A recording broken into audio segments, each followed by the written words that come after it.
महाराष्ट्र में चुनाव प्रचार ने अब रफ्तार पकड़ ली है। गढ़चिरौली में आज अमित शाह की चुनावी जनसभा होगी और वर्धा में भी अमित शाह रैली को संबोधित करेंगे। वहीं उत्तर प्रदेश के मुख्यमंत्री योगी आदित्यनाथ की आज महाराष्ट्र में 3 जनसभाएं होनी है। महायुति के लिए पवन कल्याण भी चुनाव प्रचार करेंगे। प्रियंका गांधी भी गढ़चिरौली में जनसभा को संबोधित करेंगी। यानी कि अब मात्र आज और कल का जो वक्त बचा है चुनाव प्रचार के लिए, उसमें सभी राजनीतिक दल पूरी ताकत लगा रहे हैं। महाराष्ट्र में विधानसभा चुनाव प्रचार के लिए गृह मंत्री अमित शाह की कई रैलियां हैं। मुख्यमंत्री योगी आदित्यनाथ की तीन जनसभाएं होनी हैं। पवन कल्याण भी चुनाव प्रचार करेंगे और कांग्रेस महासचिव प्रियंका गांधी भी गढ़चिरौली में जनसभा को संबोधित करेंगी। यानी महाराष्ट्र में चुनाव प्रचार ने पूरी तरह से रफ्तार पकड़ी हुई है। अब देखना यही है कि आखिरकार महाराष्ट्र की जनता किन के वादों पर और किन के दावों पर भरोसा जताती है।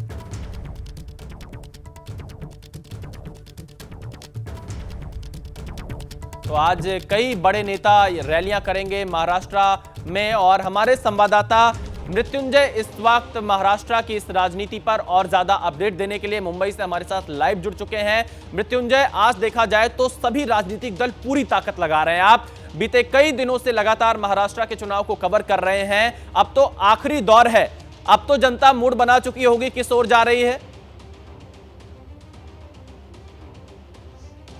बिल्कुल सही कहा आपने विशाल। देखिए, महाराष्ट्र विधानसभा चुनाव का ये चुनाव प्रचार का आखिरी सुपर संडे है।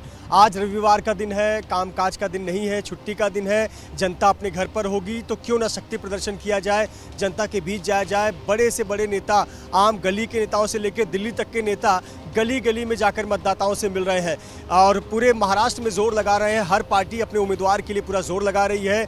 बाहर से बड़े नेता आ रहे हैं, महाराष्ट्र में चुनाव प्रचार कर रहे हैं। लेकिन विशाल, हम पिछले कई दिनों के चुनाव प्रचार को अगर देखें तो आपने कभी ध्यान नहीं दिया होगा कि किसी ने किसानों के मुद्दे पर बात की, किसी ने किसान आत्महत्या के मुद्दे पर बात की, जो असामयिक बारिश होने से फसलें बर्बाद हो गई उस पर कोई बात कर रहा है, रोजगार, तमाम मुद्दे पीछे छूट गए। डेवलपमेंट के भी मुद्दे बहुत कम चर्चा में आए। लेकिन कहीं न कहीं ध्रुवीकरण की राजनीति होते दिखी, दोनों ही तरफ से देखने को मिली। जहां एक तरफ बटेंगे तो कटेंगे, एक है तो सेफ है, एक है तो नेक है, इस प्रकार के नारे दिखे, तो दूसरी तरफ मौलाना मस्जिद से ऐलान करते हुए नजर आए कि बीजेपी को हराने के लिए एमवीओ को एक तरफ वोट करना चाहिए।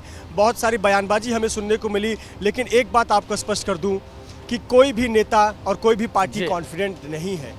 उसकी वजह यही है कि 2019 की जो राजनीति थी वो 2024 में बहुत बदल चुकी है। और ऐसे पर जनता भी बहुत कंफ्यूज है और निश्चित तौर पर बहुत दिलचस्प मुकाबला होगा 2 दिन बाद, जब 3 दिन बाद मतदान होंगे तो 23 को जो रिजल्ट आएंगे बहुत चौंकाने वाले हो सकते हैं। बिल्कुल, बहुत दिलचस्प मुकाबला होगा और इसीलिए सभी राजनीतिक दल पूरी ताकत लगाते हुए महाराष्ट्र में नजर भी आ रहे हैं। मृत्युंजय, आप हमारे साथ बने रहिए।